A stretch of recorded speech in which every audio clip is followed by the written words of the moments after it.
Welcome back. As I was saying, Nelson Mandela, of course, one of the world's most respected statesmen, remains critically ill in a South African hospital, with the world anxious about his health. The anti-apartheid icon was the first black South African to hold that office and the first elected in a multiracial election. He focused on dismantling the legacy of apartheid, through working on institutionalized racism, poverty and inequality, and fostering racial reconciliation. The world celebrates this father figure whose jail time, sacrifice and peacemaking role leaves an incredible legacy. Well, joining me tonight to discuss Mandela and leadership in Africa, Professor Edward Kisiangani and Moses Kuria. Thank you both for coming. And Moses, it's good to see you after a long time. It's you too. Let's start with you. What do you make of Mandela's legacy? Well, I think Mandela's legacy is going to be punctuated and defined by the fact that he was a true embodiment of servant leadership, that he served his people, he sacrificed, he suffered a lot, but he didn't have any sense of entitlement. He didn't say, because I was in Robben Island for 27 years, then I need to be president for life.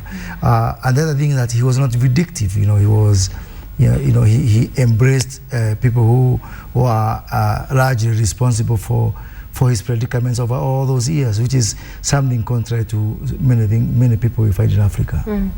No, I think it is difficult to answer that question in just a few statements, because Mandela was many things to many people.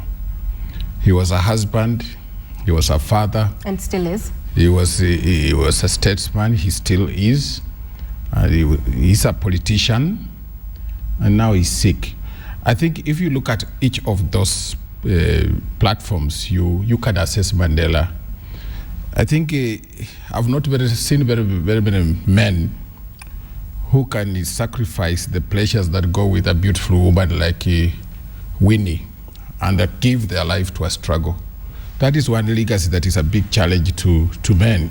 How many of them that are watching us are ready to leave such a beauty and go into struggle for independence for their country? The second thing is that as a father, probably he had very little time for his children, and probably if they have any problems in their lives, it will be as a result of missing a father in their life because of the same thing, the struggle. And then third, was he a Democrat? As a politician, I don't think that he did very well when, for example, he was leaving power. He allowed the cartel of the ANC to manipulate the voting system and make sure that his own friend's son, Thabo Mbeki, the son to govern, becomes the next president, even when it was clear that Thabo Mbeki was colorless and he had very little to show. But Mandela did not say anything when Cyril Ramaphosa was sidelined. That also shows how probably he failed to provide leadership, and some of the problems we're having in the ANC today are because of that kind of legacy.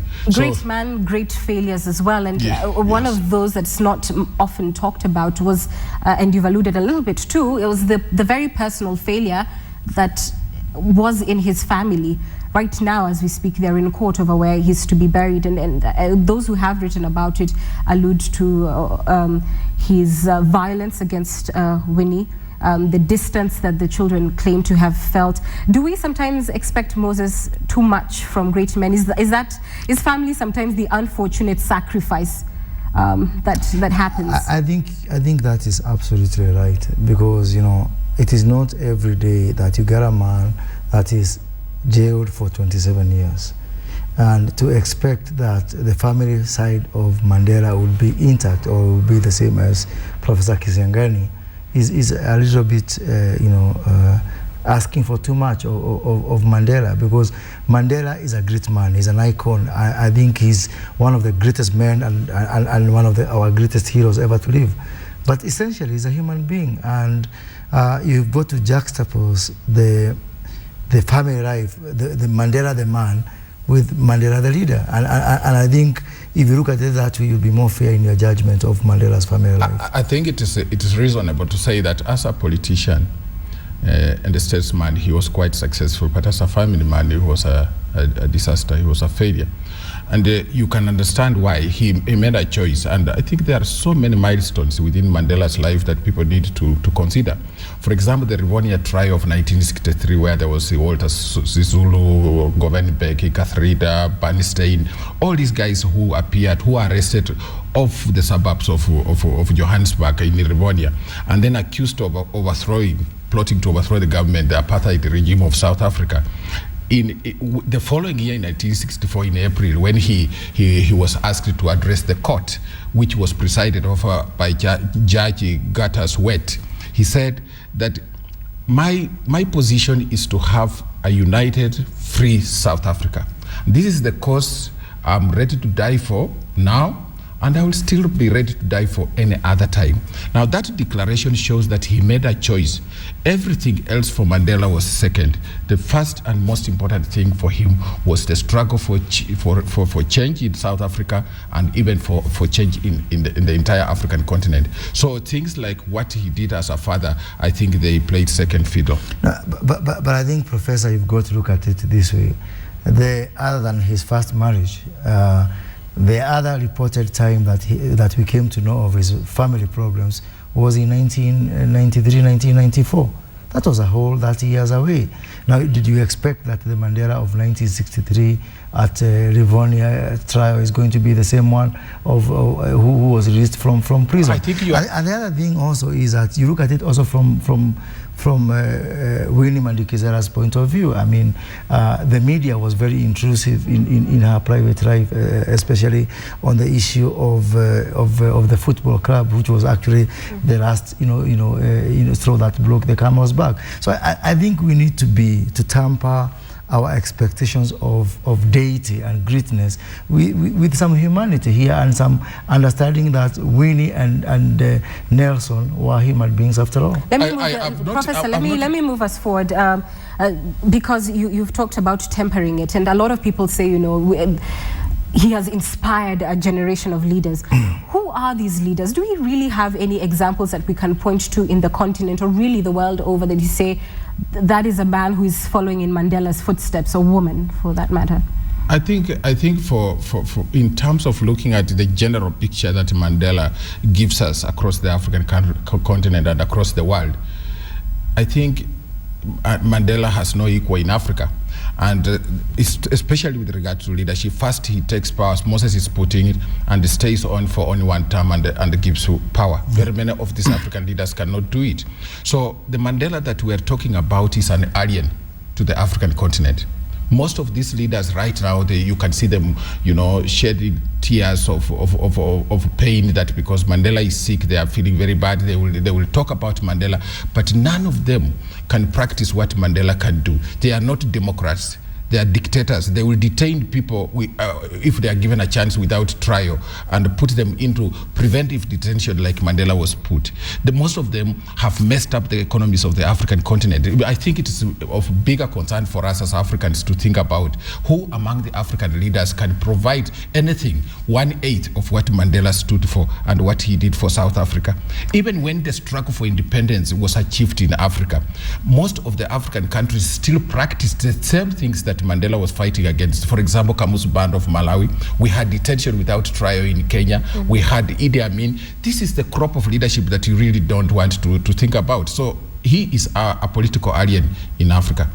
I think Mandela was fighting for liberation of South Africa at the same time that Africa was fighting to liberate itself. So you are right. I think Professor is right in all the leaders that he cited. But Africa has really come of age. Which leaders would you look up to, point out on the continent and say, that is a person doing a good job? Why don't we first of all even look at it from a global perspective? Because I think reducing this to an African context is actually missing the point. Mandela has no equal in the world. Mandela is a global icon. I remember that George Bush the first, was asked by one of the states in America to apologize for supporting apartheid, and he declined to actually apologize for America. So I think that if you look at it from the global perspective, you'll be much more lenient in the way that you judge Africa. But I'm not judging Africa. I'm just, we keep talking about being inspired to do it. So I am looking for the example that is striving for that. Yeah, I think that's... And I think sometimes, do you not think that sometimes people hide behind perhaps the greatness of Mandela and the fact that we've made him such an icon, and so it's such a lofty ideal that we say, you know what, why even bother to strive for it? In fact, some people try to talk so well about Mandela so that they hope we forget their mistakes. So you asked a good question. In Africa, we have had leaders. There is a generation of Kwame Nkrumah and of course Abdul Kamal Nasser. That generation. Even when you think about Nyerere, he was in that generation. Nyerere detained people. Nyerere hurt people. Even as he was hosting the African National Congress and the frontline states and giving them offices in Dar es Salaam, some people were crying in detention. For example, Abdul Rahman Babu, the former foreign affairs minister. And then, so really, the point we're saying is that even after the Nyerere group, we have a new a group of leadership that took over from the founding fathers of the African continent in terms of independence. Again, you don't find an outstanding figure. So this is pathetic because they can't even leave power. Let us assume that you ask this question to Mandela. If you, as Anki, would have had a chance to ask this question to Mandela. How can you ask Mandela? Why would you want to ask Mandela? Let him make his point. Wait a minute, Professor. You need to learn something about humility. Now, let us assume that you ask this question to Mandela. Mandela will tell you that when I was fighting for independence of South Africa, I was helped by many African leaders. I was helped that this struggle started with the likes of Kwame Nkrumah and Jomo Kenyatta and Julius Nyerere. He will tell you that a lot of African countries in the frontline states did sacrifice. Yeah, a great deal, and even they were faced with sanctions and violent attacks. You're talking about Zimbabwe, for example, or whatever you think about Mugabe. That when Zimbabwe was fighting for its own independence, it was still playing a major role in terms of liberation of South Africa. But look at where they are now. We are just about to conclude, but I just want to help bring the point home. We have the Mo Ibrahim Index and an award that seeks to uplift the standards of leadership on the continent. We have the peer review mechanism of the Africa Union. Have any of these, Prof, in your opinion, borne real fruit in inspiring the kind of leadership that will be transformational and that will be iconized, if I could just coin that phrase? If I talk about, for example, the African Review group, peer review group, it is a waste of time. It should even be done away with. It's full of people who have come up with a system to protect bad governance in Africa. They have not achieved much. The Mo Ibrahim group one time wanted to give out awards and ran short of people, even nominees. So that tells you the story of what we are. Even the South African president himself, Jacob Zuma, can't win the Mo Ibrahim Leadership Award. So I think the point that we need to talk about and really reflect on tonight and is to think like this, that even in South Africa itself, did the ideals that even Mandela stood for get practically implemented in South Africa? Is South Africa an equal society, an inclusive society? It's one of the societies with the highest poverty levels, especially for black people. So if these people that stood with Mandela have been given the mantle of leadership, from Thabo Mbeki now to Jacob Zuma, are still presiding over a country that has massive inequalities, where only Western interests are, and it's not a surprise that Obama is going there. Coca-Cola, all these companies that siphon money from Africa are working in South Africa. Is this the legacy of Mandela? While black people continue to suffer, and they have now turned their anger against their fellow Africans, and they call them Makwerekwere. When you are in South Africa, you see this kind of thing. And Moses Kuria will be on his way, running northwards towards Zambia on foot because he's a Makwerekwere. Is this what Mandela stood for? What is a Makwerekwere? They are outsiders. They refer to any African in the north. Okay. So coming up from... Yes, there's of course massive xenophobia. Which means Moses, strangers. As we wind up. If you just check to ask real professors of history, they will tell you that Europe and America really came from a very tortuous past, and they have gone through 200 years to get where they are. I think Africa, we have had our fair share of problems, and I think that we are getting there. Obama himself in South Africa said that 6 of the fastest growing economies in the world have to be found in Africa, and you cannot ignore Africa anymore. I think we cannot sit here and pretend that we've come from a very rosy past as Africa, but I think our path our maturity path, our critical path to development has taken far shorter than even America and Europe combined. And that's why I believe in Africa. I believe that the fact that you have got so many democratic countries in Africa, you don't have even 3 military regimes in Africa. There's a time we had 20 and 30 military regimes in Africa. We are getting there, and Africa is rising. But do you think that is because of Mandela?